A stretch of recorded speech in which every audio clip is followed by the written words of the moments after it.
이렇게 기록이 나옵니다.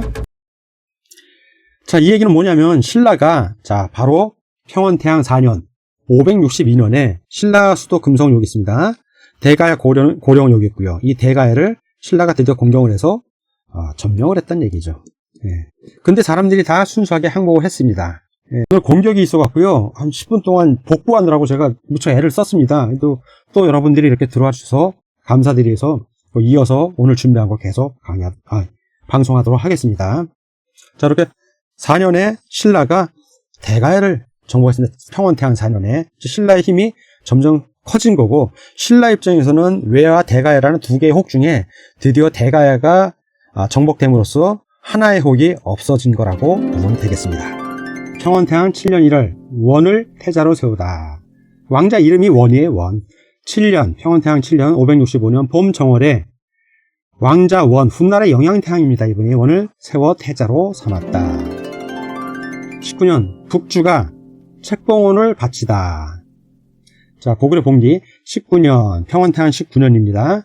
태왕이 사신을 보내 북주와 교류하였다. 북주의 고조가 태왕에게 계부의 동삼사 대장군, 벼슬 이름이요. 요동군, 요동의 주인이시고 개국공, 요동에서 나라를 여신 왕이시고 공이 왕이란 뜻이 있습니다. 고구려의 왕이시고 그러한 책봉호를 바쳤습니다.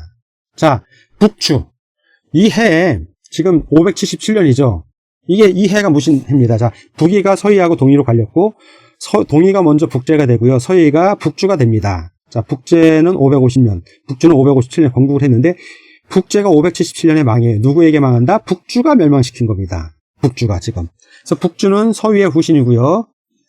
이 북주는 서희에서 북주가 됐는데 고구려하고 사이가 안 좋은 나라였습니다. 북제는 고구려하고 사이가 좋은 편이었는데 그 북제가 드디어 망한 겁니다. 그러면 북주의 땅이 이만큼이 됐다는 얘기죠.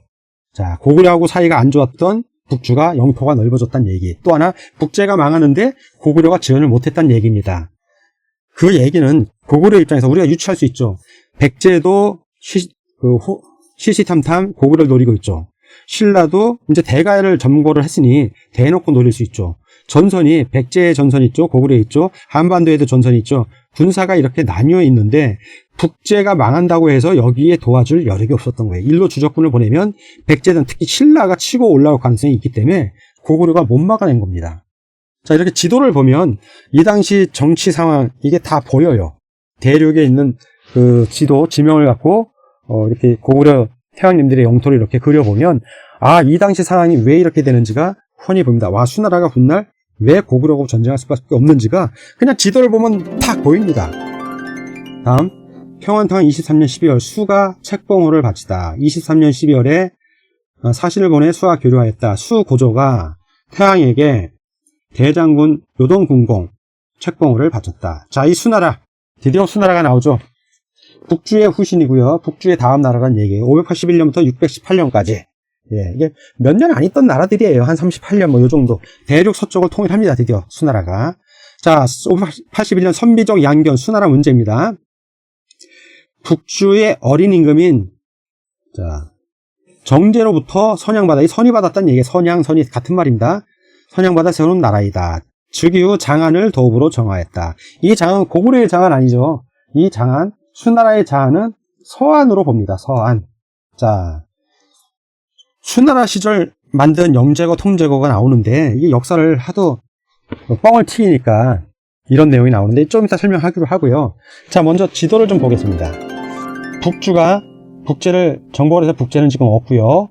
이 북주가 드디어 수나라가 됐다는 얘기입니다. 자, 그러면 우리가 지명을 바꿔줘야겠죠. 자, 이제 북주는 없애고 수로 이름을 바꿨습니다. 자, 수나라가 자, 지금 다시 그럼 지도를 보면 수나라 영토가 넓어진 게 보이죠. 자, 수나라가 이렇게 넓어졌습니다. 자, 그리고 여기 있는 서안을 이 애들 수나라의 수도인 장안으로 봅니다. 이거를 좀 더 위쪽에 있을 수도 있습니다. 이 장안이 우린 서안을 장안으로 보는 거지 장안이다 서안이 이렇게 100%라는 건 없어요. 이렇게 본다는 거고, 그러나 수가 선비족이라는 걸 알 수 있는 거는 자, 이쪽 율련도 이제 수나라 영역으로 들어오는데 선비족이니까 이 위쪽 선비족이 있는 이쪽을 신경을 많이 쓴다고요. 그래서 수나라가 통제거 영제거를 만들었다고 그러는데 지금 우리 사회과부도나 중공애들 그 세계사 역사를 보면 통제거 영제거를 여기다 만들었다고 그래요. 아, 신라 땅인데 무슨 통제거 영제거가 있어.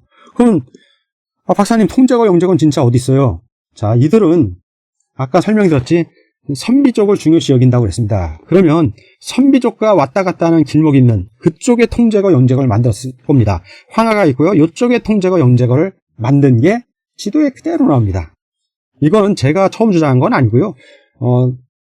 책보고님이 이전에 동영상에 밝혔습니다. 그래서 이 내용이 어디에 나오냐면 책보고님 지도에도 나와요. 지도에도 나오는데 그럼 제가 한번 그 지도를 직접 보여드리도록 하겠습니다. 책보고님이 지명을 표시해놨어요. 자, 지명, 중요한 지명 편인데 여기 영제거라고 표시한 이 지도를 보겠습니다. 자, 여기 지금 제가 손바닥으로 이렇게 표시하는 게 이게 황하강입니다. 황하강. 그럼 이걸 좀 더 크게 표시해 볼게요. 자, 여기 황하강 기역자 꺾이는데 쭉 위로 올라갑니다. 자, 통제거 보입니까? 여기 통제거, 통제거. 이렇게 수로 올라가는 거. 황하강 쪽에서 선비족 가는 길로. 자, 영제거. 자, 영자는 길 영자, 오래도록. 그리고 제는 걷는다는 뜻이고, 거는 이게 논두렁 거, 도랑 거예요, 도랑. 큰 수로가 아니라 자그만 도랑 같은 물길을 낸 거죠. 이렇게 나와 있잖아요. 이게 중국 대만에서 만든 지도에 이렇게 나와 있습니다. 더 확대해 볼게요. 자, 여러분, 요 황하, 여기 기역자 이렇게 꺾여서 이렇게 황하 상류로 가는 길이에요. 이게 황하입니다. 자, 영제거. 보이죠? 아주 크게 보입니다. 통제거. 이게 대만 군사지도에 나오는 거예요. 이게 1960년대 이전에 만든 지도입니다. 이게 책보고 삼국 고려 지도입니다. 자, 영제거, 통제거 보이죠? 자, 태원 여기 보이시죠? 태원 한참 서쪽에 있습니다. 자, 통제거는 이쪽에 있다는 얘기고 영제거는 이쪽에 있다는 얘기예요. 아, 그러네. 지도에 분명히 나와 있고. 자, 구글 들어왔습니다. 제가 여기서 구글 지도를 검색을 합니다. 그래서 구글 지도를 켜요. 켰습니다. 분명히. 그래서 요거를 좀 더 줄여 놓겠습니다. 크기를 좀 줄여서. 지금 황하에서 이렇게 해서 꺾이는 거잖아요. 그러면 검색을 합니다. 제가 영제거, 어제 한번 검색했습니다. 영제거를 검색을 하면, 자, 영제거 요렇게 나와요. 여기 이 일대. 자, 영제거 나옵니다.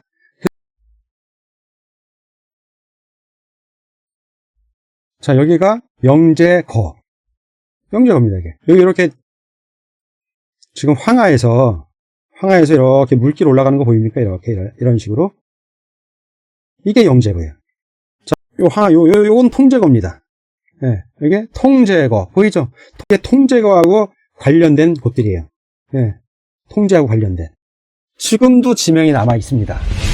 구글로 다시 들어가서 여러분 그냥 영제거 한번 검색해 보자고요. 구글에서. 자, 그러면 이렇게 나와요. 자, 영제거 검색을 하면 이렇게 나오는데 내려보면, 자, 수당 차이니즈 위키에도 이렇게 나오는데 이미지로 한번 더 보겠습니다. 자, 이렇게 영제거, 통제거라고 여기다 써놨어요. 얘네들 진실 역사책에는. 또 요거를 지금 이 영제거, 통제거 적혀 있는 거를요, 임의로 적은 거야. 이 수로는, 이게 수로인데 이게 이 강 물질이 옛날부터 있던 겁니다. 이름만 이렇게 적어 놓은 거야.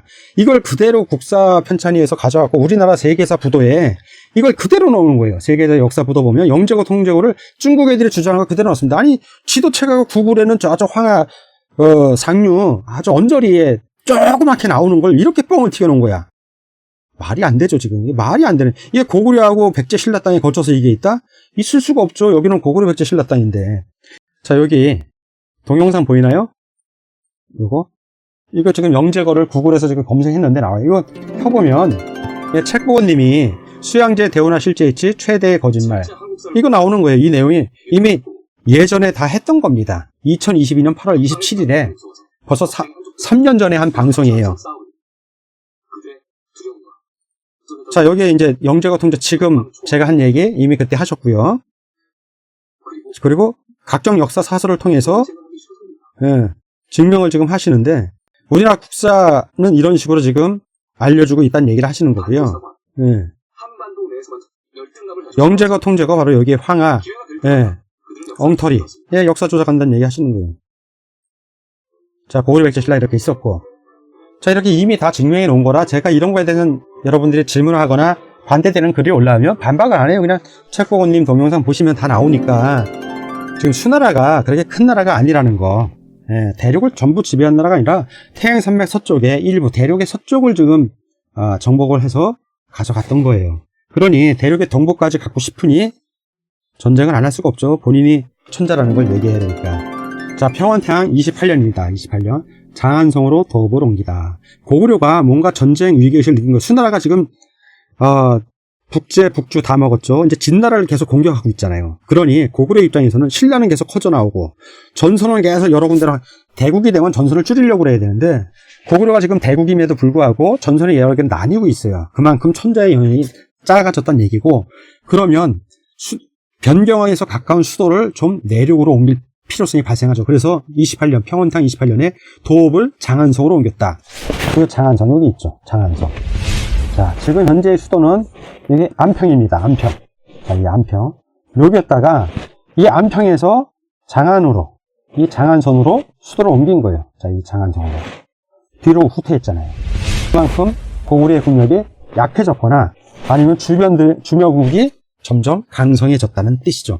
자, 지도만 봐도 수나라, 신라 어마어마하네. 이제 고구려하고 맞짱 뜰 때가 됐구나. 자, 이제 평원태양 31년입니다. 수가 진을 평정하다. 589년입니다. 자, 이거는 어디 나오냐면 백제본기에 나와요. 백제본기 기록 위덕왕 36년 589년에 수나라가 진나라를 평정하였다. 자, 이 수가, 자, 지도를 보죠. 지도 보면 수가 진나라로 진격해서 진을 평정을 한 거예요. 보이죠? 자, 그럼 여기 내용을 설명해 볼게요. 수는 북주의 후신이었고요. 581년부터 618년까지 있던 나라로서 대륙 서쪽, 쉽게 말해서 태행산맥 서쪽 지역을 통일한 거예요. 자, 581년 선비조 양견이 세운 나라고, 즉이후 장안, 이 장안은 서안으로 봅니다. 그리고 이들이 만든 영제고 통제고는 여기 위쪽에 있다고 그랬습니다. 자, 이 낙양에서부터 이렇게 간다? 이거 다 깨뻥이라고 말씀드렸고요. 자, 이런 건 표시하면 안 되고요, 아예. 자, 그리고 589년. 자, 589년 남조에 진나라를 멸망시켜 대륙 서쪽을 통일을 합니다. 진나라를 정복을 한 거예요. 그럼 마지막 남은 화족은 이제 없어졌네? 자, 여기까지 다 수나라 땅이네? 오, 이거 뭔가 고구려 입장에서 깨림직하죠. 평원태양 32년입니다. 자, 32년. 수의 침입에 대비하던 중 붕어하시다. 32년. 평원태양 32년입니다. 수의 침입에 대비하다. 590년이고요. 32년 590년에 태왕이 진이 망하였다는 소식을 듣고 크게 두려워하면서 병기를 수선하고 곡식을 축적하며 수를 막아 지킬 대책을 세웠다. 그런데 32년 10월에 평원태양이 사망하십니다. 대왕이 제32년, 대략 20살쯤, 몇 살에 태어난지 모르니까 20살에 제위했다면 52살인 거고요. 30에 제위했으면 62살입니다. 32년 제위기간 겨울 10월에 세상을 떠나니 이름을 평원태양이라 하였다. 자, 부침이 많았던 임금님이시죠. 자, 그런데 자, 여러분 지도를 보세요. 자, 참 수나라 땅을 보니, 자, 유연도 수나라 영향이라고 보면 선비적 계열이니까요. 지금 이게 수야. 이쪽이 고구려 계열인데 어쨌든 백제하고 신라하고도 사이는 안 좋아. 지금 옛날에는 다 제후국이었는데. 자, 수나라 영역이 이만큼 있고요. 고구려 영역이 이만큼이야. 고구려가 대대로 현재까지 늘 천자야. 근데 수도 지금 자기들도 천자라고 그래. 그러면 신흥 강국인 수나라는 어떻게 해야 될까요? 천자가 하늘에 태양이 돌릴 수 없잖아. 공격해야죠. 그래서 그 유명한 고수전쟁이 시작이 되는 겁니다. 려수전쟁. 개똥 같은 소리. 나라 이름을 앞에 써야지, 앞에 거. 나제동맹? 신라 백제? 이걸 신백동맹이라고 하지 왜 나제동맹이야. 일본 애들이 이렇게 만든 거야. 일본 애들이. 헷갈리라고. 예. 국가 민족에 대한 자부심을 가지면 안 되니까 헷갈리라고. 전쟁이 물오르는 게, 지도를 보니까 한눈에 들어오지 않습니까? 내가 수나라 입장, 여러분들이 수나라 지금 양견이야. 내가 지금 북주도 정벌하고, 북제는 이미 북주 시절에 정벌을 했어. 그때 장군이었으니까. 그리고 이제 북주를 정벌해서 수나라가 됐어. 그 다음에 마지막 남아있던 이 진도. 내가 화족 진을 없앴어. 이제 화족은 없는 거야, 왕족이. 다 북방민족, 동이족 계열의 나라예요. 자, 드디어 대륙에서 화족, 우리가 말하는 중국, 중간에 낀 나라는 없어. 이 족속들은 없다고. 역사에서 사라진 겁니다. 자, 지도를 보니까 느낌이 오지 않습니까? 아, 전쟁 나겠네. 자, 고구려가 제국이었을 때는 여기 동이가 있었고, 북제로 바뀌었지만 이쪽에 서이가 있었고, 여기 뭐 송제, 양진, 뭐 양나라 있었고, 이렇게 다 쪼개놨었잖아. 나라가 작으니까 도토리들이니까 못 깨기는데, 와, 얘들이 드디어 다 통일이 됐네? 그러면 한번 붙게 돼 있는 겁니다. 물론 우린 다 역사 속에서 스포가 나니까, 자, 고수 전쟁은 누가 이겼죠? 고구려가 이기죠. 그 다음에 1차 고당 전쟁은 역시 고구려가 이기죠. 2차 고당 전쟁은 그때는 당나라가 이긴 게 아니라 신라가 이긴 거예요. 신라가 당을 용병으로 쓴다고. 그거는 이 훗날 뭐 보자항태항 얘기할 때 하거나 신라 본기 얘기할 때 나오니 그때를 기대해 주십시오. 평원태항 정리. 자, 즉위 이름은 양성이고요. 생년 모릅니다. 가계 부치는 양원태항이고요. 태자로 책봉된 거는 557년 양원태항 13년이고요. 즉위는 559년 양원태항 15년 3월에 아버지가 돌아가시고 태왕으로 즉위하십니다. 자, 이 시기의 특징은 신라의 팽창 그리고 대륙 서부의 혼란을 잠재운 수가 등장했다는 겁니다. 아, 뭔가 깨름직하네. 대륙 서부에 쪼개졌던 나라들이 하나로 뭉쳤네. 아, 피곤하다. 자, 4년 9월에 신라 진흥대항 23년 562년에 9월 신라가 가야를 토벌했습니다. 자, 이 가야 신라 땅이 된 거고요. 19년 북주 서위의 후신 577년입니다. 북주가 북제를 멸망시켰습니다. 자, 북제가 북주를 이렇게 멸망시켰다는 얘기예요. 자, 23년 양견이 수를 건국. 자, 양견이 수를 건국한 거고요. 28년 장안성으로 고구려가 이제 그 장안성으로 청도했다는 얘기입니다. 31년 수가 진을 평정했어요. 자, 그러면 이제 진이라는 이름은 없어야겠죠. 32년 10월 평원태왕이 사망하다 590년 10월이고요. 태왕이 제232년 겨울 10월에 세상을 떠나니 이름을 평원태왕이라 하였다 하면서 끝이 납니다. 아, 참 가까우신 임금님이죠. 네.